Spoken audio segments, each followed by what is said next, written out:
తిరుపతి ప్రసాదంలో కూర్చొని గత ముఖ్యమంత్రి కూర్చొని లడ్డూలు చేశారు, మీరు అపవిత్రం చేశారని మేము మాట్లాడట్లా. ఎక్కడ చెప్పలా మాట. గుమ్మడికాయ దొంగ ఎవరంటే భుజాలు తన్నుకున్నాడు ఆయన.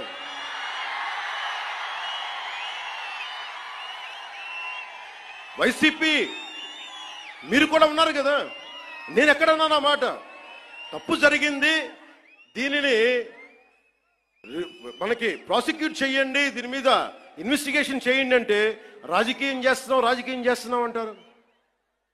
రాజకీయం ఎక్కడ చేస్తున్నాం? మాకు అవసరం ఏముంది? మీరు ఆలోచించండి. ఇంకా మమ్మల్ని తిట్టడానికి కూడా ఇంకా 3-4 సంవత్సరాల టైం ఉంది. 3 నెలలు అయింది వచ్చి. దేన్ని డైవర్ట్ చేస్తాం ఇప్పుడు? 13,326 పంచాయతీలకి 40 సంవత్సరాలు, దాదాపు 34 సంవత్సరాల నుంచి 100-250 ఇస్తే దాని వచ్చి మనం కదా పెంచింది, ఎన్డీఏ ప్రభుత్వం కదా పెంచింది.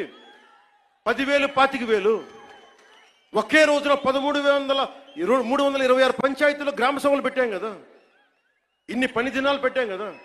ఒకే రోజున అంతమందికి, అన్ని లక్షల మందికి ఇంటికెళ్ళి డబ్బులు ఇచ్చాం కదా, పెన్షన్లు ఇచ్చాం కదా. అవసరం ఏముంది? దాచుకోవడానికి ఏముంది? కానీ తప్పు జరిగితే నేను అదే మన నేషనల్ మీడియాలో కూడా చెప్పాను. I'm not blaming him, but I'm blaming the board constituted under his leadership. We have an issue with that. I had been raising these red flags for the last 5 years.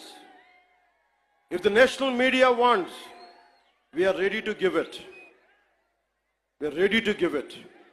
But don't confine this issue just for a simple adulteration. No, it's not that. There is a lot beyond